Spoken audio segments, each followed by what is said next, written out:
وہ انجینئر بنا ہوا، کیا وہ محمد علی انجینئر، کبھی کوئی کہتا ہے میں انجینئر، کبھی کہتا ہے میں مولوی ہوں، پتہ نہیں تو ہے اس کو خود بھی پتہ میں کیا ہوں. کیا کیا فضول باتیں وہ کری جاتا ہے، وہ کری جاتا ہے. آپ کے سامنے قرآن اسی طریقے سے پڑھا جا رہا ہے کہ جیسے کوئی آپ کے سامنے فرینچ زبان کے اندر آ کے آپ کو گالیاں نکالنا شروع کر دے. اور لوگ تو چونکہ بیچارے لوگوں کو تو دین کا پتہ نہیں، لوگ تو صحیح سمجھ رہے ہوتے ہیں کہ جی یہ صحیح فرما رہے ہیں، اتنا مشہور آدمی صحیح باتیں کر، اور کتنی فضول باتیں وہ کرتا ہے دین کے معاملے میں جس کی کوئی حد نہیں.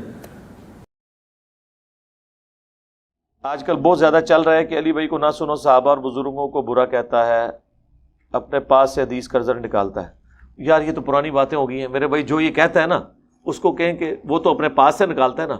آپ یہ حدیثیں پڑھ کے نا، آپ اپنے پاس سے نہیں، آپ وہ والا رزلٹ نکالیں جو نکلتا ہے.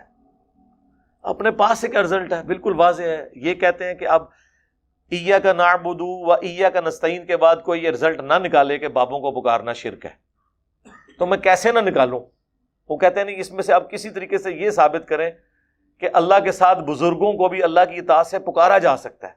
تو میرے بھائی میں کیسے ثابت کر دوں؟ میں نہیں کر سکتا. جو اس میں سے اچھل اچھل کے معنی نکل رہا ہے میں نے وہی ثابت کرنا ہے نا. اگر آپ کہیں کہ میں قرآن و سنت کے بالکل مخالف کوئی رزلٹ نکالوں جو اس میں سے نکل رہا ہے، یعنی اگر حدیث کہہ رہی ہے کہ عمار کو ایک باغی جماعت قتل کرے گی، عمار انہیں جنت کی طرف اور اللہ کی طرف بلائے گا، وہ جماعت دوزخ کی طرف بلائے گی. صحیح بخاری 2812 اور صحیح بخاری 447 اور مسلم میں بھی موجود ہے 7320 اور 7322. یہ حدیث متواتر ہے. سیدنا ابو سعید خدری سے ہے، ام سلمہ سے ہے، عمر بن عاص سے ہے، عبداللہ بن عمر بن عاص سے ہے، خود حضرت معاویہ اس حدیث کے بیان کرنے والے ہیں. اب اس کے بعد میں آپ کو کہ جی اس میں تو لکھا ہوا ہے باغی جماعت قتل کرے گی، تو لیکن اس کو آپ اس کا معنی اس کا مفہوم یہ بنتا ہے کہ حضرت عمار کو ایک بڑی اچھی جماعت قتل کرے گی، عمار ان کو جنت کی طرف بلائے گا، وہ اس کو بہشت کی طرف بلائیں گے. جہنم کو میں جو ہے وہ بہشت کہہ دوں کہ وہ بہشت کی طرف بلائیں، اس طرح تو میں نہیں چینج کر سکتا. جو مطلب نکل رہا ہوتا ہے وہی بیان کرنا ہوتا ہے. اور میں نے اکثر یہ بات کی ہے کہ قرآن و سنت کا وہ معنی معتبر ہوگا جو پہلی دفعہ آپ پڑھ کے اس میں سے لیں گے. ایک انگریز کے سامنے آپ الٹے بھی لٹک جائیں نا، ایاک نعبد و ایاک نستعین سے، وہ یا شیخ عبد القادر جیلانی ماننے گا نہیں. وہ کہے گا یار واضح لکھا ہے کہ اللہ کو پکارنا ہے. اب وہ نہیں کہنا کہ امی سے روٹی مانگنی ہے، وہ اسباب نے ادھر تھوڑا انگریز بھی تو لتر مارے گا یار، یہ تو گل ہی نہیں ہو رہی. وہ تو قرآن میں حکم ہے وتعاونوا علی البر والتقوی ولا تعاونوا علی الاثم والعدوان.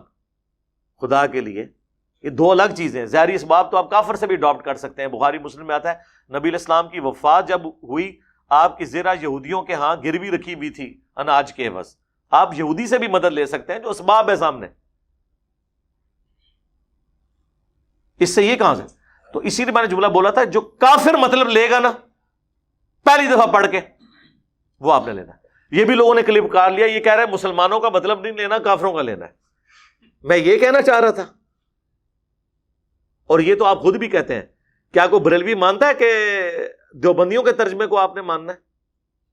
تو بریلوی بھی تو کہہ رہا ہے کہ دیوبندیوں کا ترجمہ نہیں ماننا، اور دیوبندی کہہ رہے ہیں بریلویوں کا ترجمہ نہیں ماننا. اور میں کمبائنڈ طور پہ کہتا ہوں ان دونوں کا نہیں ماننا.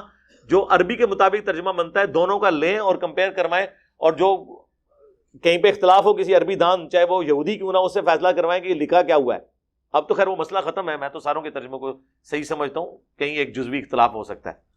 تو میں یہ کہہ رہا ہوں کہ میں یہ کافروں کو فالو کرنا میرے بھائی وہ اس لیے کہ کافر سوچے سمجھے بغیر جو قرآن میں لکھا ہے اس کو اسی طرح مانے گا. مثلا میں آپ کو ایک آیت بتاتا ہوں سورۃ النمل کی، امن یجیب المضطر اذا دعا، بھلا بتاؤ تو کون ہے جو مصیبت میں گھرے ہوئے شخص کی فریاد کو سنتا ہے، اس سے تکلیف کو دور کرتا ہے، اور تمہیں زمین پہ اگلوں کا خلیفہ کرتا ہے.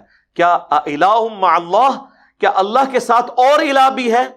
قلیلا ما تذکرون، بہت ہی کم تم نصیحت حاصل کرتے ہو. اب یہ جب ایک انگریز پڑھے گا نا، وہ کہے گا اللہ تو یہ اس میں کہہ رہا ہے کہ جس سے تم دعا کرتے ہو نا وہ تو ہے اللہ، اور اللہ کے علاوہ کسی کے بارے میں تمہارا عقیدہ نا کہ تم اسے پکارو گے مدد کے لیے اور وہ تمہاری مشکل دور کرے گا، تو اللہ یہ کہہ رہا ہے کہ کیا وہ الہ ہے جس کے تم پکار رہے ہو؟ یہ انگریز مطلب لے گا نا. لیکن پاکستان کے 20 کروڑ عوام میں کم از کم 10 کروڑ سے زیادہ ایسے ہیں جن کو آپ یہ مطلب منوا کے بتائیں. قرآن کے پہلے صفحے کو ماننے کے لیے تیار نہیں ہے، تو پھر ہم یہی کہیں گے نا اسے کہ میرے بھائی جو غیر مسلم پہلی دفعہ پڑھ کے رہے گا. اسی طرح میرا ایک کلپ کسی نے کاٹا کہ جی یہ کہہ رہا ہے کہ جی آپ کے سامنے قرآن پڑھنا ایسے ہی ہے جیسے کوئی فرینچ زبان میں گالیاں دے رہا ہے، تو اس نے قرآن کو گالیوں سے تشبیہ دے دی ہے. نعوذ باللہ. وہ انجینئر بنا ہوا کیا وہ محمد علی انجینئر، کبھی کوئی کہتا ہے میں انجینئر، کبھی کہتا ہے میں مولوی ہوں، پتہ نہیں تو ہے اس کو خود بھی پتہ میں کیا ہوں. کیا کیا فضول باتیں وہ کری جاتا ہے، وہ کری جاتا ہے. آپ کے سامنے قرآن اسی طریقے سے پڑھا جا رہا ہے کہ جیسے کوئی آپ کے سامنے فرینچ زبان کے اندر آ کے آپ کو گالیاں نکالنا شروع کر دے. اور لوگ تو چونکہ بیچارے لوگوں کو تو دین کا پتہ نہیں، لوگ تو صحیح سمجھ رہے ہوتے ہیں کہ جی یہ صحیح فرما رہے ہیں، اتنا مشہور آدمی صحیح باتیں کر، اور کتنی فضول باتیں وہ کرتا ہے دین کے معاملے میں جس کی کوئی حد نہیں. وہ بات کہیں سے شروع ہوئی ہے میرے بھائی، وہ بات کا اتنی دفعہ میں اس چیز کو بریف کر چکا ہوں. ہمارے سب کانٹیننٹ میں ایک بڑا مشہور لطیفہ بیان کیا جاتا ہے سمجھانے کے لیے کہ یہاں سے کچھ لوگ جو عرب ملکوں میں گئے، وہاں ان کی عربیوں کے ساتھ لڑائی ہو گئی، یہ ان کو اپنی مادری زبان میں گالیاں نکال رہے تھے، اور واپس آ کے انہوں نے کہا کہ عربیوں کو ہم نے دیکھا ہے، ہم نے ان کو گالیاں بھی نکالی ہیں، وہ آگے سے قرآن ہی پڑھتے تھے. حالانکہ وہ قرآن نہیں پڑھ رہے تھے، وہ عربی میں گالیاں ہی نکال رہے تھے، لیکن چونکہ لوگوں کو پتہ ہی نہیں ہے کہ قرآن کے اندر کیا لکھا ہے تو وہ تو اسے قرآن ہی سمجھیں گے. تو اس لطیفے کے کانٹیکسٹ میں نے بات کی تھی کہ ہماری حالت بھی یہی ہوئی ہے کہ ہمارے سامنے جو قرآن پڑھا جا رہا ہوتا ہے نا، کوئی فرینچ میں آ کے گالیاں نکال لے یا عربی میں آ کے قرآن پڑھ لے، ہمیں تو دونوں کی کوئی نہیں سمجھ آنی. اب دیکھیں یہ بات ہی بالکل ڈیفرنٹ تھی. اور بلکہ سوشل ایکسپیریمنٹ آپ کو میں بتاؤں اگلے دن ہوا بنگلہ دیش میں. وہ بڑے تنگ تھے کہ لوگ جو ہے نا، وہ جس نے یہاں بھی مردوں کی عادت ہوتی ہے نا، کراچی میں تو بہت زیادہ ہے، پان کی پچکاریاں پھینکنا دیواروں کے اوپر، حالانکہ یہ حرام ہے کسی کی دیوار پہ پھینکنا. لوگوں کی دیواروں کے باہر بیٹھ کے جو ہے نا مرد وہ پیشاب کرنا شروع کر دیتے ہیں. پبلک ٹوائلٹس تو نہیں ہے. تو وہاں پہ سوشل ایکسپیریمنٹ انہوں نے کیا، اور یہ انٹرنیشنل میڈیا کے اوپر یہ ویڈیوز یوٹیوب کے اوپر رکھی ہوئی ہیں. بنگالیوں نے کیا کیا، انہوں نے کہا کہ ان کو اب کیسے منع کریں. یہاں تو لوگ لکھتے ہیں دیکھو گدھا پیشاب کر رہا ہے، یہ لکھ دیتے ہیں، لیکن گدھا پھر بھی نہیں پیشاب کرنے سے باز آتا. جب اسے کوئی نہیں دیکھ رہا ہوتا تو وہ کرتا ہے، اور اگر اسے زیادہ زور سے پیشاب آیا ہو تو پھر دیکھنے والے کی بھی پرواہ نہیں کرتا، کیونکہ وہ کہتا ہے کہ جان بچانا فرض ہے. اچھا، انہوں نے پتا کیا کیا، انہوں نے عربی میں نا قرآن کے سٹائل میں نا یہ عبارت لکھ کے لگا دی کہ یہاں پر پیشاب کرنا منع ہے، اور اس کو عربی میں نا قرآن کے سٹائل میں. لوگ پیشاب کرنا تو دور کی بات، لوگ گزرتے تھے اس کو یوں ہاتھ لگا کے نا کر کے گزرتے تھے. یہ ویڈیوز ہیں باقاعدہ یوٹیوب کے اوپر. اور انہوں نے کہا یہ سوشل ایکسپیریمنٹ ہمارا کامیاب رہا ہے کہ عربی میں ان کو لکھے، وہ اس کو قرآن کی آیت سمجھ رہے تھے، اور لکھا کیا ہوا ہے، یہاں پیشاب کرنا منع ہے. تو اگر میں یہ ویڈیو میں کہوں کہ یہاں پہ کوئی عربی میں آ کے کہے نا یہاں پہ پیشاب کرنا منع ہے، لوگ تو اسے بھی قرآن ہی سمجھ رہے ہوں گے. ان کا تو لیول یہی ہے نا. یہ تو ہم ایک سسٹم کا رونا رو رہے ہیں. اس طرح کی مثالیں جب بیان کر کے اللہ تعالیٰ سورہ الفرقان میں کہتا ہے کہ اہل ایمان کی نشانی یہ ہے کہ وہ اندھے گونگے بہرے ہو کر قرآن کی آیات میں نہیں گرتے، بلکہ تفکر کرتے ہیں. قرآن کی آیت کو بھی بغیر تفکر کے سمجھنا، اللہ تعالیٰ کہتا ہے ایسا بندہ گونگا، اندھا اور بہرا ہے جو قرآن کے اوپر صرف سمجھ کے بغیر اس کے اوپر گر پڑتا ہے. کافر یہی کرتے تھے نا کہ قرآن کے اوپر توجہ کرنے کی بجائے وہ شور مچا دیتے تھے، اور اس بات کو سنی انسنی کر کے کہتے تھے اگلے لوگوں کی کہانی ہے. تو وہی بات ہوگی. اور میں آپ کو بتاؤں یہاں پہ جتنی باتیں ہوتی ہیں نا قرآن اور سنت کے ریفرنس سے ہوتی ہیں. آپ ہمارے مخالفین کو کبھی سنیں، ستی باتیں کر کے سائڈ پہ ہو جاتے ہیں. اب یہ بھی مجھے پتا ہے جس مفتی کی آپ کلپ میں سے بات کر رہے ہیں، اللہ کے بندو یہ تو شے ہی کوئی نہیں ہے. ان کے جو مرے ہوئے جن کے نام یہ وضو سے لیتے ہیں وہ کوئی شے نہیں ہمارے اسٹوڈنٹس کے سامنے. ان کی آپ کے باتیں کریں گے، ان بیچاروں نے وہی کچھ پڑھا ہوا ہے جو کچھ پیچھے سے سنا ہوا ہے. ان کو تو پتہ ہی نہیں ان کا واسطہ کس کے ساتھ پڑ گئے. تو یہ علم کی دنیا ہے، یہ اس طرح ہے ہی نہیں تھا. ہم نے کبھی نہیں کہا، میں شروع سے ہی کہتا آ رہا ہوں. آپ میرا یوٹیوب پہ آج سے کچھ 6-7 سال پرانا کلپ دیکھ لیں، علماء سے دین سیکھنے کا طریقہ. میں تو کہتا ہوں علماء سے سیکھیں، میں تو کہتا ہوں پوچھو علماء کو، پوچھیں علماء کو نہیں، پوچھو کہ کہاں لکھا ہوا ہے. یہ کہتے ہیں ہمیں آپ یہ نہ پوچھیں کہاں لکھا ہوا ہے، ہم آپ کو دین سکھائیں گے. بھائی دین کہاں سے مانے آپ کا؟ دین تو آپ نے ہمیں یہ بتانا ہے کہ جو آسمان سے نازل ہوا ہے اس میں یہ کہاں لکھا ہوا ہے. اب ہم ان کو کہہ رہے ہیں بار بار کہ بتاؤ کس آیت اور حدیث میں لکھا ہے کہ رسول اللہ کی قبر اللہ کے عرش سے افضل ہے. اس کے اوپر ہمیں یہ کہیں گے فلانے بابے نے لکھ دیا. تو ہم پھر بار بار کہیں گے کہ میرے بھائی جب ہم قرآن و سنت کے دلائل کی روشنی میں حضرت معاویہ رضی اللہ تعالیٰ عنہ، حضرت عمر بن عاص رضی اللہ تعالیٰ عنہ، حضرت مغیرہ ابن شعبہ رضی اللہ تعالیٰ عنہ سے اختلاف کر لیتے ہیں تو بابت شاہی کوئی نہیں. کس کی دوست؟ ہم پہ دوست. ہمیں دوست لگانی ہے قرآن و سنت کی لگائیں، خلفائے راشدین کی لگائیں. ہم اپنے سینے پہ لے کے اسے ایکسپٹ کریں گے. باپ پہ تو کوئی شاہی نہیں ہے، کوئی شاہ نہیں. اب تو چھوٹے چھوٹے بچے کہتے ہیں باپ پہ تو شاہی کوئی نہیں. اچھا وہ کہہ رہے ہیں یہ بدتمیز لوگوں کو بنا رہا ہے. بدتمیز نہیں بنا رہے میرے بھائی. ہم جب یہ کہتے ہیں نا باپ پہ تو شاہی کوئی نہیں، اس سے مراد ہمارے مقابلے پہ نہیں. ویسے تو یہ بھی کہہ لیا جائے تو اتنا مسئلہ کوئی نہیں، آپ کو اندازہ ہو چکا ہے ان لوگوں کا علمی لیول کیا ہے. لیکن ہم یہ کہہ رہے ہوتے ہیں قرآن و سنت اور خلفائے راشدین کی تعلیمات کی روشنی میں باب شاہ کوئی نہیں ہے. قرآن و سنت کچھ اور کہہ رہا ہے اور بابوں نے کچھ اور بتایا ہوا ہے. میاں اس کو بھی لوگ دفاع کر رہے ہیں. آپ دیکھیں میاں والی بات کا بھی دفاع کر رہے ہیں. وہ ایک مولوی نے کہا کہ وہ جی امام باقر، اور وہ یہ حدیثیں بھی ہم سے سن کے ہم سے پہلے آج تک کس نے یہ حدیث بیان کی تھی؟ تم تو اہل بیت کا نام نہیں لیتے تھے، آج کہتے ہو ہم اہل بیت کو پہلے مانتے ہیں صحابہ سے. ہماری نسبت کس کی طرف ہے؟ حضرت معاویہ رضی اللہ تعالیٰ عنہ کی طرف. ہم اہل بیت کو پہلے مانتے ہیں لیکن اس کے بعد باقی صحابہ کو بھی مانتے ہیں. اے اللہ ہماری نسبت علماء حق کی طرف ہے، تو ان نسبتوں کی بھی ہم نے اللہ کو لاج دی. ہماری کیا اوقات ہے بھائی؟ تم نے تو اہل بیت کا کبھی نام بھی نہیں لیا تھا، پہلے دوسرے کی تو بات ہی کوئی نہیں تھی. آیا ہو نا کڑگیچ. ہم سے پہلے کس نے روئے عرض پہ یہ حدیث بیان کی تھی صحیح مسلم کی کہ امام باقر علیہ السلام جب ملنے کے لیے گئے جابر بن عبداللہ کو؟ صحیح مسلم میں یہ حدیث ہے جو نبی علیہ السلام کے حج کا بیان، مشکات میں آپ کو 2555 نمبر پہ ڈیٹیل میں ملے گی یہ والی حدیث. تو امام باقر اب نوجوان تھے، امام جابر بن عبداللہ بوڑھے ہو چکے تھے، 80+ ان کی ایج تھی، نابینا ہو چکے تھے. انہیں جب پتا چلا کہ میرے نبی کا بیٹا مجھے ملنے کے لیے آئے تو انہوں نے ان کو اپنے قریب کر کے ان کے سینے کے بٹن کھول کے ان کے سینے پہ ہاتھ پھیر کے اپنے پیار اور محبت کا اظہار کیا کہ تو میرے نبی کا بچہ ہے، تو مجھ سے جو بھی پوچھے گا میں تجھے بتاؤں گا. یہ ایک واقعہ جس میں ایک جز ہے، یہ اس سے وہ میاں کو ثابت کر رہے ہیں.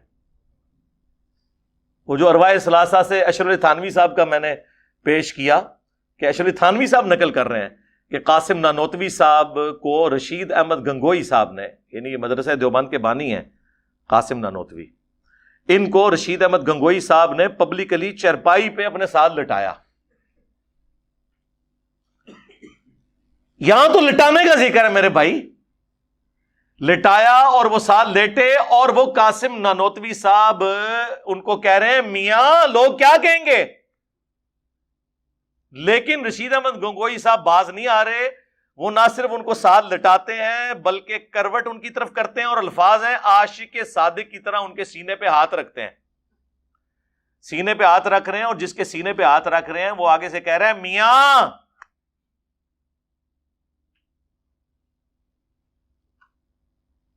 یہاں جابر بن عبداللہ نے جب پیار اور محبت کا اظہار کیا تو امام باقر نے تو کوئی آگے سے بات نہیں کی ہے، اور وہ کوئی لٹایا تو نہیں تھا. دو مختلف واقعات کو اپنے بابوں کو ثابت کرنے کے لیے کس لیول تک اگر یہ سمجھتے ہیں نا تو بس ٹھیک ہے، یہ اپنے ممبروں پہ بیان کریں. اور یہ انہوں نے لکھا ہوا ہے کرامات اولیاء، ایسے جو کہ کرامت ہوئی ہے. ایک کرامات اولیاء ہے کہ ایک ولی نے دوسرے ولی نو اپنے نال لٹا لیا، کامیاب ہو گیا، وہ کرامت ہے. تو پھر مفتی عبدالعزیز جیسے لوگ مدرسوں سے نکلیں گے نا، جب بڑوں نے کام ڈالے ہوئے ہیں تو چھوٹے کہنے کے کیوں بھائی اسی نہیں فیض دے سکتے جائز طریقے نال. کہتے ہیں نا وہ بزرگوں کے قبروں اور سینوں سے جائز طریقے سے، یہ جائز طریقہ ہے، وہ سینے پہ اس طریقے سے ساتھ لٹا کے اس میں الفاظ ہیں عاشق صادق کی طرح اے جی سینے تو فیض قبرہ نہ فیض تھے. تو میں 10 تسی کہ اسی میں لکھا ہوا ہے کہ قاسم نوتوی صاحب مرنے کے 6 سال کے بعد قبر سے نکل کر فزیکلی بیداری میں 2 دیوبند کے مولویوں کی صلح کرا کے اندر چلے گئے. قبروں سے فیض تو یہ تھا، سینے سے فیض بھی پتہ چل گیا. وہ کہتے ہیں جی ان کا پسینہ چھوٹ گیا. لوگوں نے کہا حضرت سردیوں میں آپ کو اتنا پسینہ؟ انہوں نے کہا حضرت نانوتوی آئے تھے ابھی مردہ نکل کے آ جائے تو پسینے کے ساتھ بہت کچھ اور بھی نکل جاتا ہے. اور نیچے اشرف تھانوی صاحب نے اس پہ حاشیہ لگایا, پتہ کیا لکھا انہوں نے کہا ہو سکتا ہے کہ حضرت کو اللہ نے الگ سے ایک جسم دیا ہو قبر سے نکلنے کے لیے, یا روح نے اپنا جسم اپنی خمیر سے خود تیار کر کے باہر آ گئی ہو. جی کم باذن اللہ.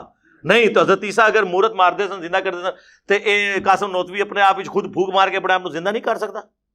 اے کہانیاں جی تو اس لیے آپ دیکھیں یہاں سے مفتی صاحب گئے ہیں کراچی جا کے 53 منٹ چیخے ہیں میرے اوپر. جو آپ کو آپ کے اسلاف سے ہٹا رہا ہے اور یہ کہہ کے کہ میں بابوں کو نہیں مانتا, اس کا مطلب وہ نیا بابا بن کے نئے بابی پن کی بنیاد رکھ رہا ہے. وہ کہہ رہا ہے سارے بابوں سے ہٹا کے سب کو کس کا مرید بناؤ, سب مجھے بابا سمجھے, باقی ساری قوم بابا لیس ہو جائے. وہ آپ المحند المفند کے 3 عقیدوں پہ ابھی جب 2 گھنٹے کا فضول ترین ویڈیو آئی ہے نا, اس میں بھی المحند کو ہائی لائٹ کیا ہے. اس میں عقیدے قرآن و سنت کے خلاف المحنت کی عبارت کو غلط وہ مفہوم بیان کر رہے ہیں جو علماء دیوبند مراد نہیں لیتے, بہتان باندھ رہے علماء دیوبند پہ. ہمارے پیچھے تو پورا ایک اہل حق علماء کا ایک گروہ کھڑا ہوا ہے. یہ ان کی عزت کا سوال تھا. میری ذات کیا ہے, میری کیا حق. میں نے المحنت کو پڑھنا شروع کیا, میں نے اس پہ دلائل مجھے لگا یار یہ تو 100% قرآن. اس سے پہلے مجھے پتہ ہی نہیں تھا کہ المحنت میں لکھا کیا ہے. اس سے پہلے مجھے پتہ ہی نہیں تھا کہ المحنت میں لکھا کیا ہے. اس سے پہلے مجھے پتہ ہی نہیں تھا کہ المحنت میں لکھا کیا ہے. اور واقعی نہیں پتا تھا مجھے, کیونکہ ہمارے بنیادی عقائد تو العقیدہ طحاویہ میں ہے. تو یہ کوئی عیب کی بات نہیں ہے, کیونکہ ہمارے مدارس میں پڑھائی نہیں جاتی. اس کو تو آپ نے بہت اچھالا ہے.